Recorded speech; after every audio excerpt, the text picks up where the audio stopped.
Can you explain self-sabotage versus self-interest, or, in our terms, death drive versus pleasure principle?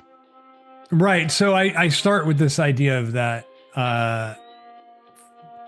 philosophy and common sense, they usually don't come together, but I think they do come together on this idea that we're self-interested beings, and that self-interest manifests itself in different philosophers in different ways, right? Like for Aristotle, it's we pursue the good.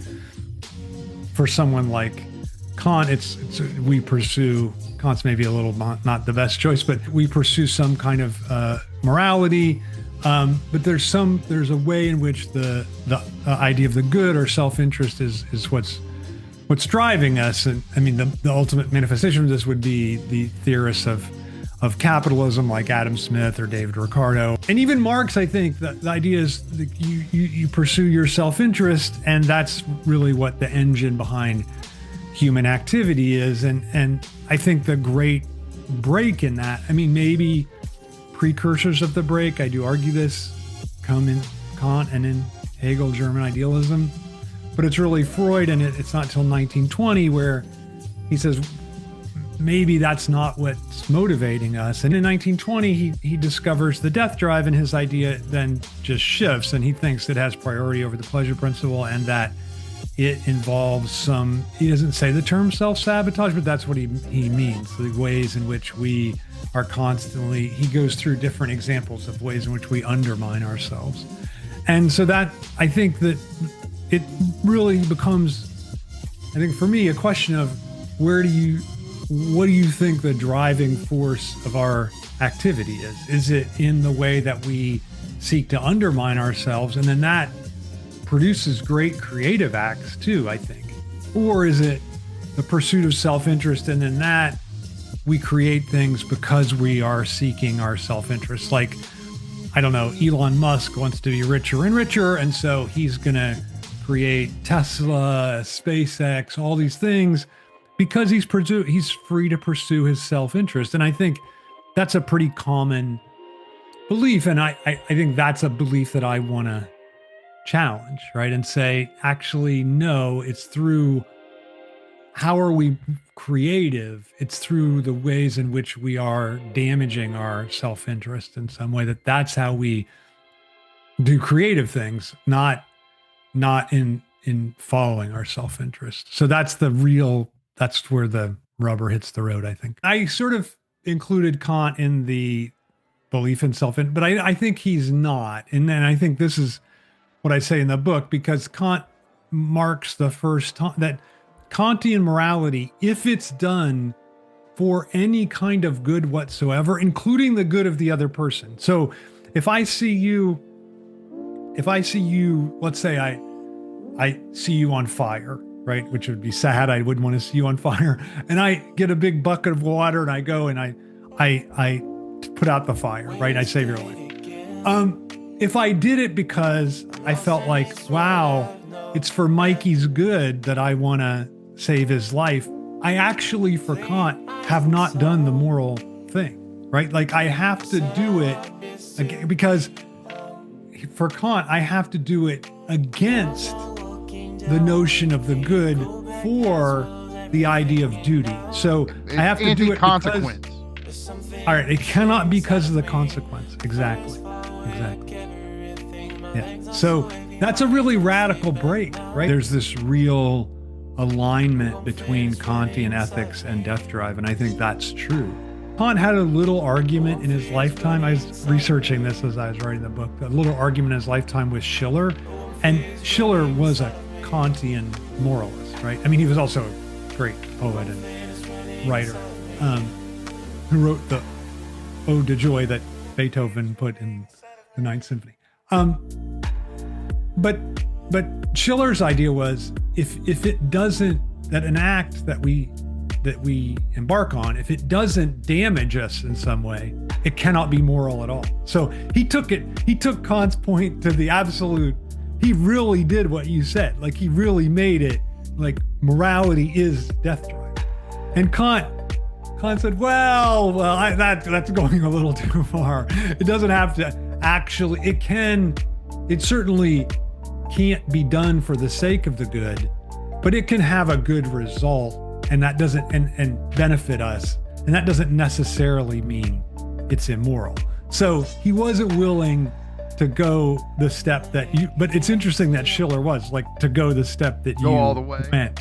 Yeah, to go all the way and to say, yeah, you know, you can tell if it's a moral act because you've damaged yourself in some way. And I kind of like that interpretation of Kant, actually. Like, I think that's the most rigorous one, and the one that makes sense even according to Kant's own, even if he rejected it, according to Kant's own conception, because he's so against the good as an alibi for morality, right? He's so against that because he thinks that's what puts him against. That's why there's no through line from Aristotelian virtue to Kantian morality, because the good totally drops out for Kant. That's a way to avoid the moral act for him. So Kant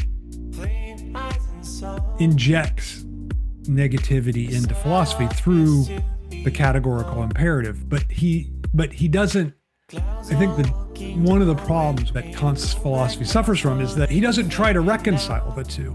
And what Hegel does is he says, well, that seems illegitimate. You can't just say, I'm taking a practical attitude or I'm taking a theoretical attitude.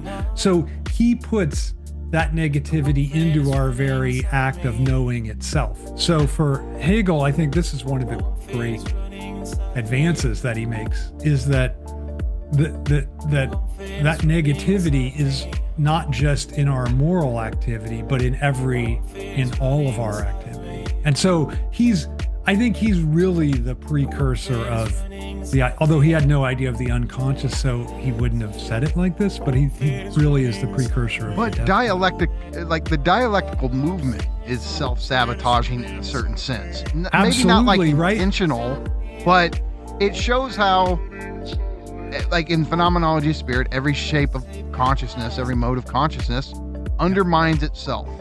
And so you can view that as a type of self-sabotage. Absolutely. That's exactly right. Right. Everything, right? Like you intend to say one thing, you say the opposite, and you undermine your conscious intention. And that's what Hegel's talking about at every line in his philosophy. So I think you're exactly right that he's really the one that's integrated most.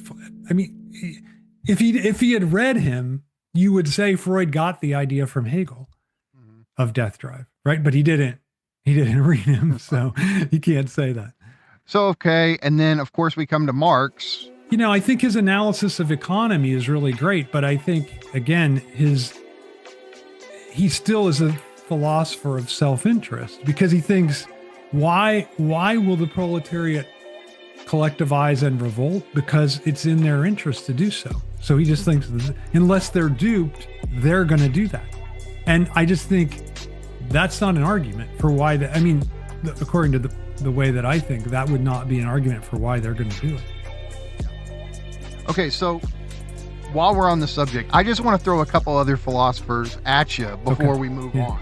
Okay, so what do you think Schopenhauer would say? Oh, if somebody was like, we always act in our own self-interest, does will complicate this? Yeah, I mean, I think for him, the will that's acting through us, that we're stuck in this world of representation, and beneath us there's this will, but it's still following its own, that will is still following its own interest, right? Like for him, the noumenal is the will, right? And then the phenomenal is, like for Kant, is the world of representation. And for him, they're just absolutely divided.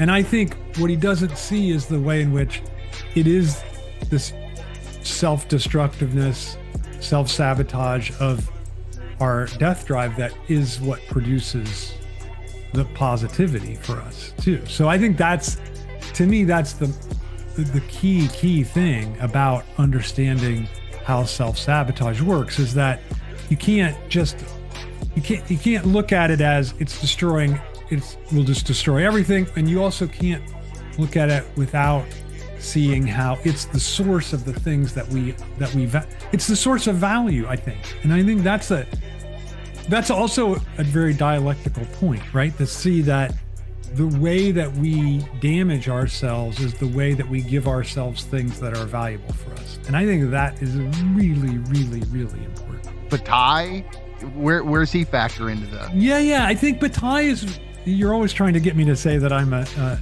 adherent of Bataille.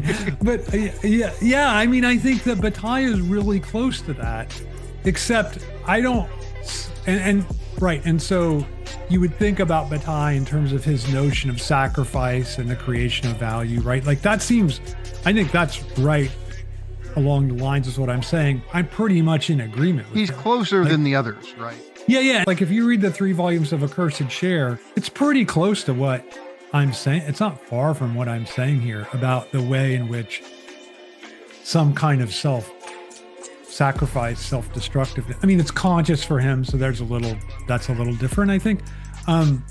But that's the source of value. So I think that there's something really kind of connection there. What about Kierkegaard? Well, I mean, he's close. Ultimately, it's self-interest, because despite the philosophical nuance of his work, isn't he at the end of the day, it's standard Christianity. He wants to be saved, right? Yeah, he wants to be. I mean, it's a kind of, Albert Camus, kind of a philosophical pipsqueak. I know you don't like it when I use that term. Don't bring in Baudrillard right now. I'm not gonna, but Camus, it's really earned that. Like the problem with Kierkegaard is he wants to be saved, and I think that's right. Which is he wants what's in his self-interest. Yeah. Like if you want to be saved, like it's very hard, I think, to have a vision of eternity or afterlife that's not salutary, right? That's not tied to self-interest, unless except maybe Nietzsche, right? Like some notion of eternal return, I think, does avoid that. I mean, I think Nietzsche is ultimately a philosopher of self-interest, but I think his notion of will the power is self-interest, right? Right, exactly. But I think I like the notion of eternal return in him, because it's a way to think of eternity without a reward attached to it. Right? It's almost the opposite of a reward. It's like you're forced to live out the same thing again and again and again. Okay, couple more since you mentioned them. Okay.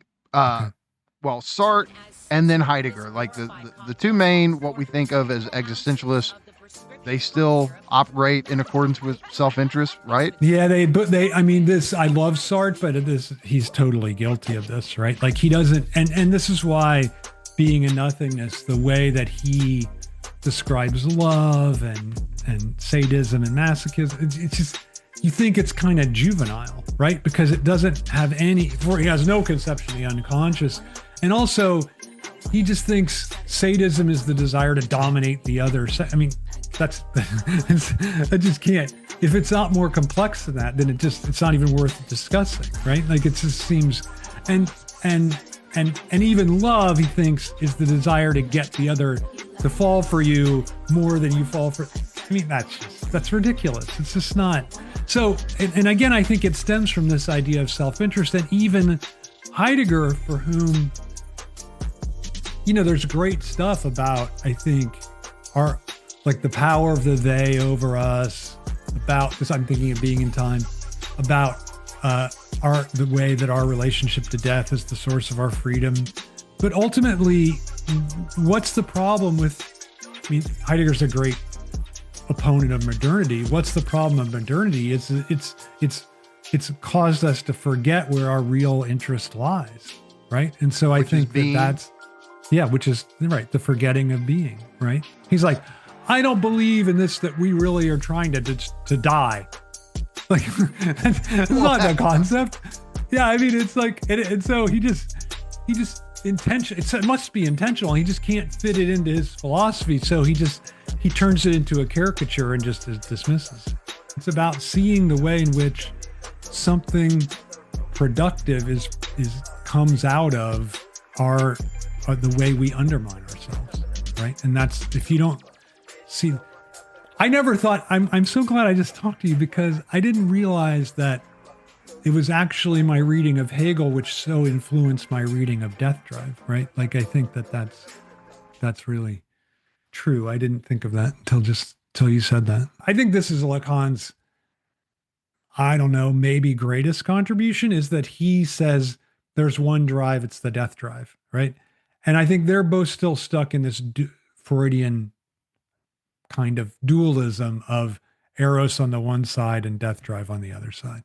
And I think once you do that, all is lost, because dualism is not dialectics, right? Like, I think that's absolutely crucial, right? Is this the aversion to psychoanalysis, the cause of it, you think? I think so. Yeah. Because think about the kinds of psychoanalysis that are the most accepted, right? Like object relations. Like it's this is hyperbolic, but you could even say it's raison d'etre is the rejection of the death drive. So I know people that are object relations people, and they just, whenever they see the word death drive, they're just like, okay, I want nothing to do. I'm not going to read that book. I don't want to look at that art. It means nothing. And people love Jung. Certain people love Jung. And where's death drive for Jung? Yeah, it has no place at all. I mean, you might say in Jung, you could work up some, I hate this word, Thanatos, some like Thanatos, Eros kind of, or like the yin shadow and yang fitting together, maybe something. But it really doesn't have a place, right? And it's interesting because Freud broke with Jung over Jung's failure to invest himself in libido and to try to reduce everything to some kind of universal drive. But it's actually, the real break is, I think, around the idea of death drive and its priority, even though that came, 7-8 years after their break. So much of modern psychology, psychiatry, they're not going to go for the death drive either. But I just don't know how psychiatrists and psychologists, they still have to see how people so self-sabotage. I know, but I think they view it as just a pathology, right? Like that something went wrong. Here's a pill. And we're going to find out, right, here's a pill, right. And so, or there's a genetic error that caused this problem to emerge, right? Like there's all, and if we do enough experiments with rats, we'll find out the source of it and we'll be able to correct it, right? Like that's, so I think that you would think that would be just, if this is, I'm going to say something nice about Herbert Marcuse.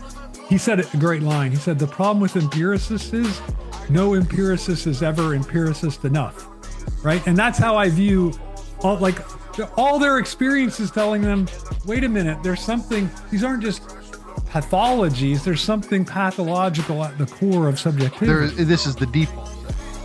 Right. But I think we've become so convinced that you have to act self-interestedly. Like that's the default, that we can't think a different way. And I think, I think the ideology, right? It's the ideology, right? But it's been the ideology for a long, long time. Like even the acceptance of the way in Taoism, it's because it's for the good that you do it, right? Like it's not, Lao Tzu doesn't say, accept the way because that's the way you really kind of destroy yourself. No, he doesn't say that, right? Like it's all about avoiding all these stupid errors that we make because we're focused on ourself and not the way, right? Or the Tao. So I want to do one like big string of theory questions, and then Nance and I we just have fun questions related to the book. So the last big theory point would just be if somebody was to say, all right, Todd, why is self-sabotage or death drive our ontological default setting? Like, how did that come? Why is that the case? Why did that come to be? And why is that the source of value for us? The only thing that makes me question it, you and I, Nance, you two, like all three of us have some awareness of how our death drive functions. So on the one hand, we want to say it's unconscious, but there's also dimensions of it that we can make Mikey, conscious. those are different. Sorry to interrupt, but I think those are different, right? Like, I think you can be aware. It's like when you have a slip, right? And you can say afterward, you can go like, oh, clearly that when I said, like the other day, this is terrible. The other day I called Hillary Sandy, and that's my mom's name.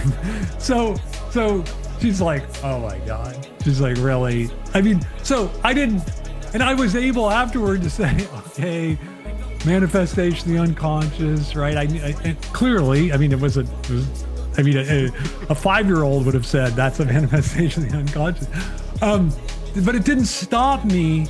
I mean, I can recognize it. And I think that's the same thing. Like you sent me a very nice account of the way Death Drive works for you, right? Now you see how it's working.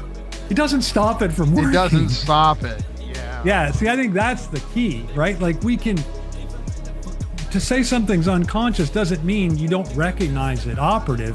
What it means is you can't do anything about it, right? It's working. It's going to work on you no matter what. You can have all the awareness in the world. That's never going to cure them, because the point, they're still, they might know and they're still going to do it. So same thing with Death Drive. So I think you can be aware of it and it's still going to function. And I'm tempted, I think unlike unconscious, which I think it's a more general term and kind of floats around a little bit more, I think Death Drive, I'm tempted to say there's one thing, and like you said about yourself, and I mean, maybe it shifts in certain ways, but basically it stays the same, even if it manifests itself in totally different arenas, right? Like, it's not like, oh, I got over that. No, like you're not going to get over what you described to me, right? So I think there's something that's hardened or stuck about Death Drive that you don't, like, it may manifest itself differently, but I don't think it Okay, so shifts. for you, your point is, yeah, you can become aware of this thing, but it's unconscious in the sense that it's always going to find a way to remain operative, and you can't, in the name of self-interest, go, I see what you're doing. You're caught. You're not doing that anymore. Right. No, I'm going to make you work for me and my self-interest. You can't do that, because it'll always find a way to come back around and trump you, right? Like that's the point, I think, of now. self-sabotage. Okay, the existentialist in you. Yes. Would you say that your version, and I've never asked you this, but maybe this is it. Would your concept of authenticity be embracing the drive, like reckoning with the drive? Like, this is part of me. I'm going to do this, and trying to war against it is not gonna get me anywhere. Absolutely. And I think it's even the source of our freedom, because Death Drive is how we uproot ourselves from what's been given to us. For kids, when they do terribly self-destructive things, it's precisely a way to get out of the trap that their parent, to break free from their parents, right? Because what's the thing? Your parents can tolerate almost anything except your acts of, like, I went to school one time, high school, totally drunk, and I got expelled, right? Or suspended, I guess.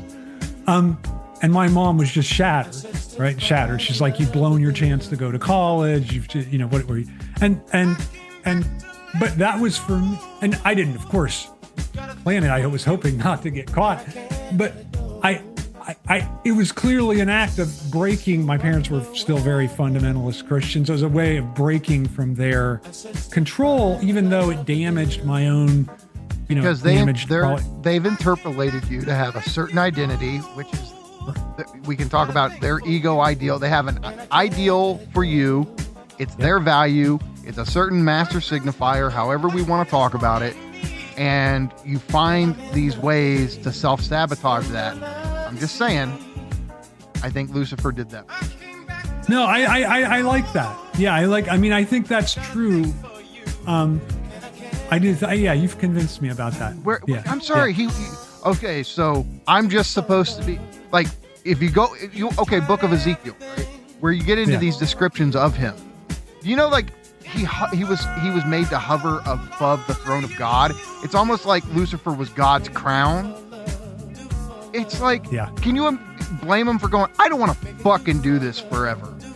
Yeah. And yeah. There is this part of me. He was considered the most beautiful creature. He was made to glorify God's glory, and that was his interpolated identity.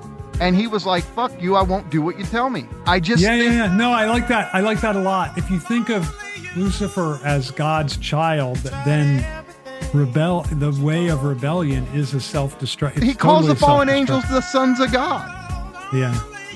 It's like they were his kids, and I'm sorry, this is why I do have an issue with the traditional concept of the monotheistic God. He does interpolate us. He did Adam and Eve. He said, this is your identity. This is your essence. It's what I expect from you. And if you diverge from that, it's going to be a fucking problem. And whether it's Lucifer, whether it was Adam and Eve, them saying no to his interpolated identity, what he wanted from them, it's their act of freedom, and it also is self-destructive. Yeah, I think that's right. I mean, it really, in a way, if you read what Lucifer does and what Adam and Eve did as a story of this kind of death drive, then it seems like, oh, wait a minute, this is, even though I want to side with them. Right, I know, even though I was going to say, even though there's a negative judgment on them, nonetheless, why did they do it, right? Like, why did they do it? Because you have an oppressive authority saying, this is what you are. Right. You cannot have any, I gave you freedom simply for you to affirm what I tell you that you are. It's oppressive identity. Right, so the only way to it, right. It's interesting because this is, Schelling writes this great essay on freedom, and really it's an essay on that there was evil prior to the creation of God, right? Like, so Schelling's idea is that if there's not evil, there's not freedom. And I think that really fits in this conception of death drive, right? Like, if there's can it no possibly be right to tell somebody you have to be exactly what I want you to be, and if you diverge from that, there's no possible way that could ever be good. Yeah, but even Mikey, it's even worse than that, though, isn't it? Because Hillary and I are parents who are like, whatever you want to do, we'll support you. We're and you know what they do? They find ways to do things that are just totally. We're just like, at least try to act in your own interest and don't try to like ruin your future. And, so ruining your future is the real way to assert your freedom as a child, because that's the one thing even the most liberal parents can't abide, right? They can't abide it because they're like, what are you doing? Like they just think, do whatever you want except that, right? So I think do whatever you want so long as it gives you a comfy, upper middle class lifestyle. Yeah. If they right. One way I see it happen is all that. Students they'll take classes at university that are about theory, right? And then, I mean, this is sort of your story, right? Like everybody, my death drive is philosophy. Right. So the most horrible thing about that was the look in their eyes that they were really getting off on this. And so that makes me, isn't it interesting, right? Like, that's what I think this whole, like, you've fallen for this trickster con artist and you're going to pay the price, but also, like, you're really getting something out of falling for that con artist, right? And that's the thing I think the feeling of Schadenfreude overlaps with this fear that I'm missing some kind of great enjoyment that's attached to this position that I think I despise, or I believe that I despise, and that I'm making fun of by saying, look, you're getting what you deserve. Like, you can do things if you're on the one side that you can't do on the other. Which is the moralism of the superego. It's nihilistic because constantly pressuring us to enjoy. We try to enjoy. No enjoyment can be the perfect enjoyment. And it all becomes fucking flat and meaningless. And that's why I think critiques of hedonism have this certain core truth to them, even if it's not well worked out. Mm-hmm. And it's because you feel like you have an obligation to not simply enjoy, but to get the final enjoyment, to have full enjoyment, which you can't fucking have. And so I wonder if an ethics of the drive actually can counter the superegoic nihilism, and death drive itself is anti-nihilist. I agree totally with that. Totally with that. And I think I would even go so far as to say superego is the way that death drive gets betrayed or distorted or manipulated, right? That's what happens to death drive when we don't adhere to it, right? When we try to escape it, then we fall, this isn't a word, but when we super egoize the death drive, and then what about we take death drive and turn it into toxic positivity? Right. That's what superego is, right? Mm-hmm. Yeah. Right. I like that instead of toxic masculinity. I like toxic positivity. Yeah, I call it toxic positivity just to make it one word, but it is what superego does. Is right. It's when it says enjoy, it means full positive enjoyment not based on lack. And if we affirm death drive, then we can affirm the partial enjoyment that we get from the drive, which is not phantasmatic, superegoic, whole enjoyment. And that's meaningful to be able to accept that, to embrace that.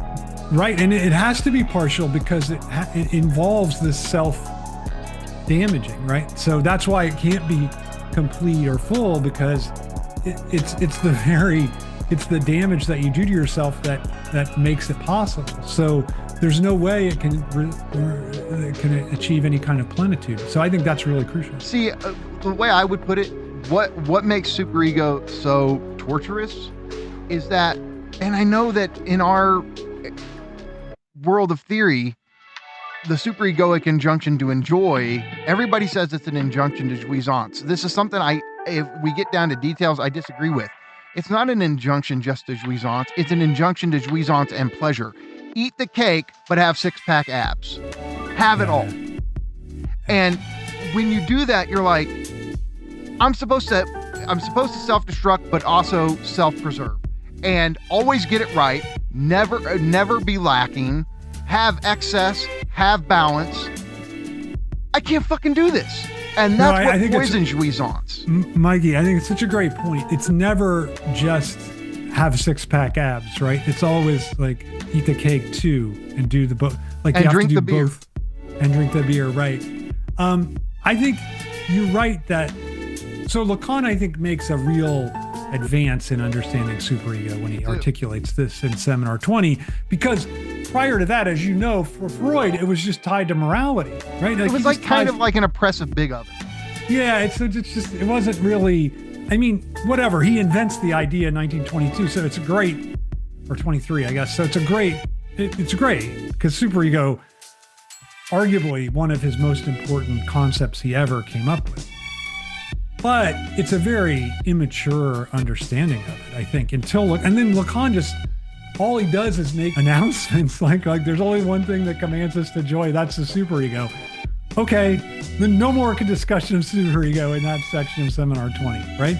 And so I think what you're saying is so much better, right? Like Seminar 2 is the only time there's an extensive discussion of superego, and that's not, he doesn't have the full idea of it that he later has. He doesn't even tie it to enjoyment. I think what you're saying is really, really good, I think. And I do think that that's the opposite error, right? And Freud even thought superego makes us more moral, and so we need a little bit of it. And I think that's the opposite is true. The first rule of death drive is you don't talk about death drive. Tell us about Fight Club and how death drive or self-sabotage can involve emancipatory self-destruction. Yeah, I mean, I think that film is one of the great films ever made, maybe. And I think absolutely, because this great scene where he emancipates himself from his boss by just beating the crap out of himself. I think that idea to link that self-sabotage to a large kind of political movement is really. I know this is cliche. Fight Club's my favorite movie of all time. Like, no, I think that makes a lot of sense to me. Yeah. It had the hugest impact on me at that point in my life. I actually saw it opening day. I had no idea what I had just watched. I know. But I knew that I had watched something special, and that, God damn it, I already want to see this thing again. What did I just see? I mean, I almost think it's an antidote to toxic masculinity. So do I. Yeah. But I think you have to, like, I think that it's just surface level interpretation. Oh, it's guys punching each other, and that's toxic, and it like supports aggression and all this. It's like, are you guys watching the same fucking movie? Yeah, they're just not watching the right movie, right? I think that's probably true. Yeah. Nance, you got last question or anything? I really like the sports example. I've been an Arizona Cardinals fan since they came to Phoenix from St. Louis in 1988. I was a wee little lad, and we finally got a football team. And it, talking about it in this way, there is a nobility in being a homer. It kind of creates something that the Arizona Cardinals, we've been good a few times. There have been a handful of seasons, especially in recent memory, where we've been good, but never good enough to take it all the way. Although I think we did beat the Steelers in that Super Bowl, and the refs bungled the call. Right. But yeah, there's something positive produced in being. Or I was a Red Sox fan when they won the world. Yeah. And after that, I became disinterested in baseball. After they won, I was like, oh, it's over. Okay. And I stopped following baseball. But why are, Cleveland fans or Cincinnati fans, like, why are these fandoms like held up as something noble and strong and kind of vibrant? Whereas we all hate Patriots fans. I hate Patriots fans. I hate Yankees fans. Right. Yeah. Right. No, I think that's absolutely the key point, right? That the you're committing yourself to the failure, and that's the thing that creates the bond. I mean, it's kind of tied to the political, right? Because that's how you create the bond. And the Cubs I know if I have a really close friend who was a Cubs fan, and same thing. And they had these terrible heartbreaks, like not a referee's call, but a fan interferes and costs them the game. And then, and I mean, these moments, they live on because they're the moments at which the loss is felt most intensely, right? I think we don't think that, but I think if we look at where the most passionate fans are and the fans that we hold up, that it does fit with that. So. And I think that's what separates those sports fandoms from that doomer kind of thing, right? Because they aren't nihilistic. I mean, they still have hope, right? Like, that's the thing. There's an incredible amount of hope, and there's still a total investment. Like, there's not a lack of investment, and that really shows the contrast between the two positions, right? Like the one that just takes the nihilism dimension, and then the other that invests itself because of the failure. Right, but doesn't use the failure as a reason to disinvest, and I think that's the contrast.